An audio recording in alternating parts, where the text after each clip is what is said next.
เจ้าสบายดีข้าพเจ้าปอไซนครอินทวงศ์ขออนุญาตแนะนำตัวเองข้าพเจ้าแมนมีถิ่นกำเนิดอยู่เมืองคำแขวงเชียงขวางแต่ภายหลังอายุได้6 ปีก็ได้ลงมาอยู่นครหลวงเวียงจันทน์นำพ่อแม่เนาะถือว่าได้มีที่ตั้งภูมิลำเนายาวนานสมควรแหละเนาะ40 กว่าปีอยู่นครหลวงเวียงจันทน์หมายว่าอายุ6 ปีข้าพเจ้าก็ได้ย้ายลงมากับพ่อแม่มาอยู่เมืองศรีสัตนาคเนาะเป็นเด็กน้อยเวลานั้นก็ถือว่าเริ่มเรียนประถมเนาะประถมมัธยมและก็อุดมเนาะถือว่าจบการศึกษาสามัญอยู่ที่นครหลวงเวียงจันทน์หลังจากเรียนจบสามัญแล้วข้าพเจ้าก็ได้สืบต่อเรียนต่อวิชาเฉพาะเนาะซึ่งเป็นในระดับชั้นกลางก็แม่นโรงเรียนพัวพันการต่างประเทศของกระทรวงการต่างประเทศซึ่งหลักๆเพิ่นก็สอนการพัวพันโดยการนำใช้ภาษาอังกฤษและก็บางวิทยางานของกระทรวงการต่างประเทศในระยะนั้นเนาะหลังจากที่เรียนจบมาแล้วข้าพเจ้าก็ได้ฝึกงานอยู่ในขงเขตของกระทรวงการต่างประเทศประมาณเกือบ1 ปีแต่เวลานั้นข้าพเจ้าก็ได้รับการแนะนำจากพ่อแม่เนาะซึ่งพ่อแม่ก็เป็นทหารและก็ต่อมาก็มันเป็นตำรวจเพิ่นก็ได้แนะนำว่าอยากเข้าสู่กำลังตำรวจหรือบ่เนาะข้าพเจ้าในเวลานั้นก็ถือว่า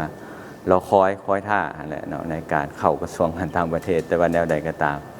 เนาะข้าพเจ้าก็คิดว่าในเวลาที่รอท่านั้นก็อยากรับใช้เนาะในขงเขตป้องกันความสงบข้าพเจ้าก็จึงเข้าสู่กำลังป้องกันความสงบนับตั้งแต่ปี 1993 นั่นก็แม่นจุดเริ่มต้นของการเฮ็ดเวียกน้ำพักน้ำรัดของข้าพเจ้าเนาะก็สืบเนื่องเรื่อยมาเนาะสืบเนื่องเลยมาข้าพเจ้าก็ได้เข้าทำอิฐก็แม่นอยู่เดินสนามบินวัดไตเนาะด้านสนามบินวัดไตแล้วก็ย้ายไปขวมิตรภาพเนาะด้านขวมิตรภาพ1เวียงจันทน์หนองคายในเวลานั้นจากนั้นก็ปฏิบัติหน้าที่เนาะในขงเขตเวียงงานตำรวจกดคนเข้าออกเมืองเรื่อยมาเนาะจนมาฮอดระยะหนึ่งก็คือปี 2000 ข้าพเจ้าก็ได้ไปยกระดับเรียนต่อปริญญาตรีเนาะทางด้านวิทยาศาสตร์คอมพิวเตอร์อยู่ประเทศออสเตรเลีย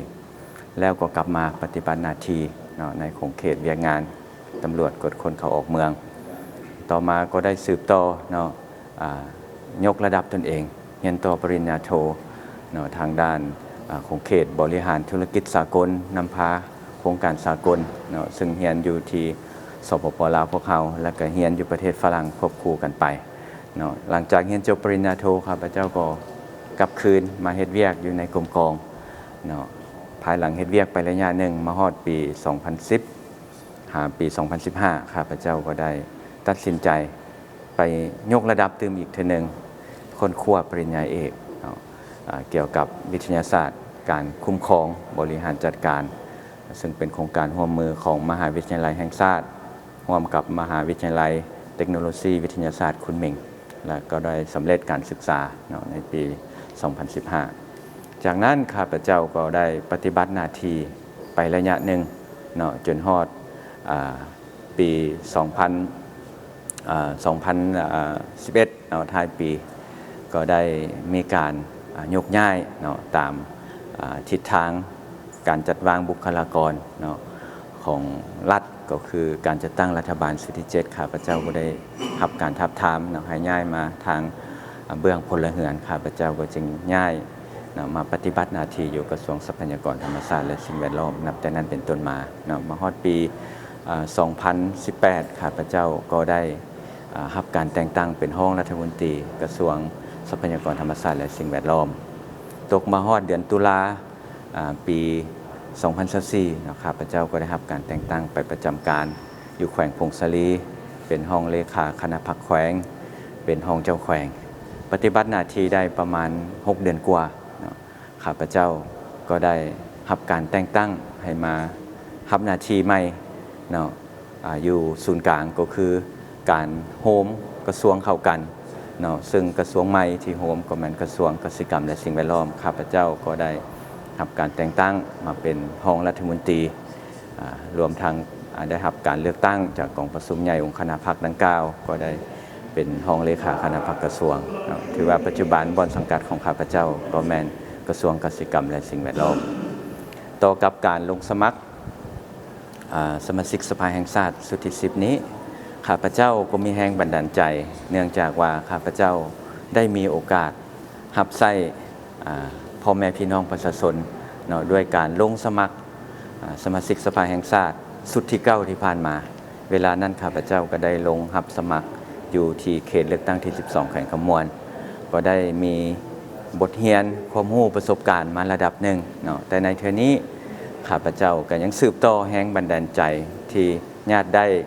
เนาะความภาคภูมิใจในเวทีของประชุมสมัยสามัญต่างๆและในเวทีอื่นๆของกอบการเฮ็ดเวียกของสมาชิกสภาแห่งชาติจึงเฮ็ดให้ข้าพเจ้าดีใจหลายที่จะสืบต่อสมัครในเทื่อนี้เนาะเทื่อนี้ก็แม่นอยู่เขต1นครหลวงเวียงจันทน์ฉะนั้นข้าพเจ้าก็หวังว่าทางด้านประชาชนผู้มีสิทธิเลือกตั้งในเขต1นครหลวงเวียงจันทน์จะสืบต่อให้ความไว้วางใจข้าพเจ้าและเลือกเอาข้าพเจ้าเป็นหนึ่งเนาะในจำนวน19ท่านเนาะที่จะคัดเลือกเอาอยู่เขต1นครหลวงเวียงจันทน์เนาะและก็ถือโอกาสนี้เชิญชวนบรรดาท่านผู้มีสิทธิเลือกตั้งทั้งหลายจง